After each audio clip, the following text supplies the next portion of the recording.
तो मैं सबसे कहूंगी कि एक बार मेरे पीछे जरूर बोले कि साथी हाथ एक अकेला थक जाएगा, मिलकर बोझ उठाना, मिलकर हमें उन लड़कियों को जो पीछे छूट रही है कहीं, हमें सबको मिलकर ही हाथ पकड़ के उन्हें भी अपने साथ सशक्त बना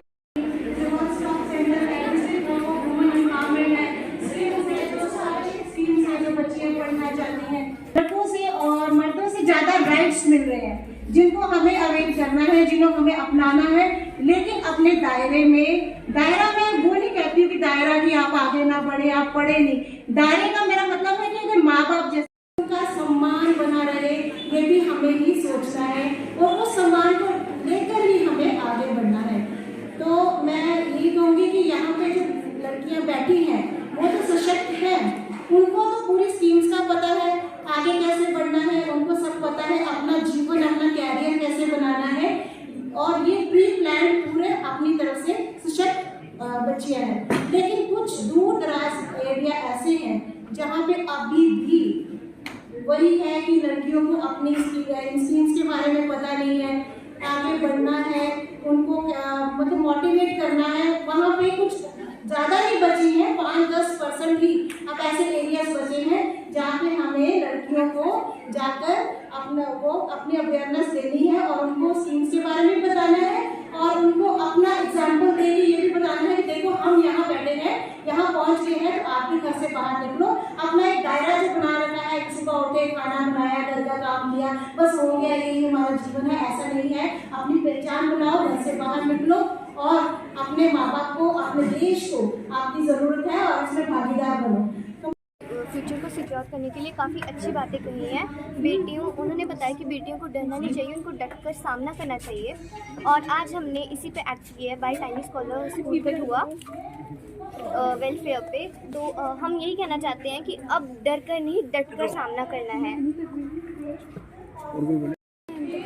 जयंती को बताएंगे कि आज बेटी पढ़ाओ बेटी बचाओ बेटी पढ़ाओ अभियान को लेकर यहाँ पे एक सेमिनार कराया गया, तो आप यहाँ पे किस तरीके से आए और क्या यहाँ पे आपको सीखने को मिला? हम यहाँ से अपने स्कूल से आए हैं और मतलब यहाँ पे हमें ये सीखने को मिला कि जो हमारे चीज़ें हमारे माँ बाप के साथ होती हैं वो नहीं होना चाहिए, बिकॉज ये बहुत रॉन्ग है, मतलब बहुत गलत होता है। ये उनको अपनी मर्जी की चीज़ें नहीं करने दी जाती और जो भी है वो उनको बाहर नहीं घूमना दिया जाता। तो इसमें ये चीज़ मिलती है, हमें ऐसे नहीं करना चाहिए। मेरा नाम अदिति शर्मा है, मैं इंडियन पब्लिक स्कूल से आई हूँ।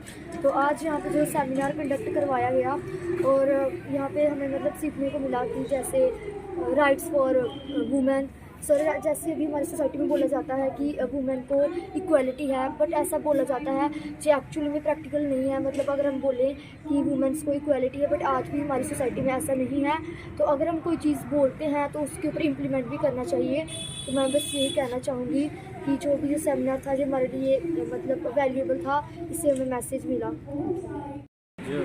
हम 14 दिसंबर को आज हमने गवर्नमेंट डिग्री कॉलेज में कठुआ में बेटी बचाओ बेटी पढ़ाओ के अंतर्गत 3 दिन का कार्यक्रम स्टार्ट किया है, जिसका जो थीम है वो है करियर काउंसलिंग एंड अवेयरनेस। हम बेटी बचाओ बेटी पढ़ाओ में हम एक चीज़ तो कर रहे हैं और बहुत ज़ोर शोर से कर रही है हमारी एडमिनिस्ट्रेशन, वो है उनको पढ़ाने का काम।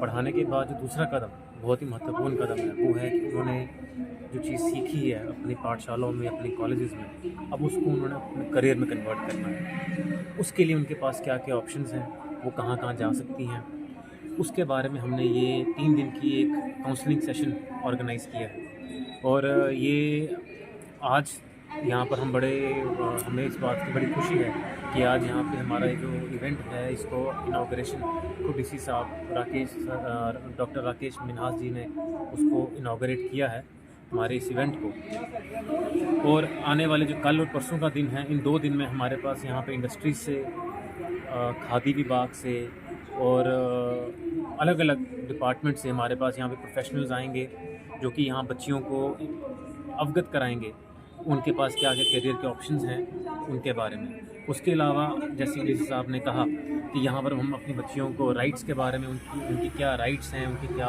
क्या पावर्स हैं, क्या क्या एक्ट्स के ज़रिए उनको क्या क्या हम राइट्स दे रहे हैं, उनके बारे में उनको हम यहाँ पर अवगत करेंगे।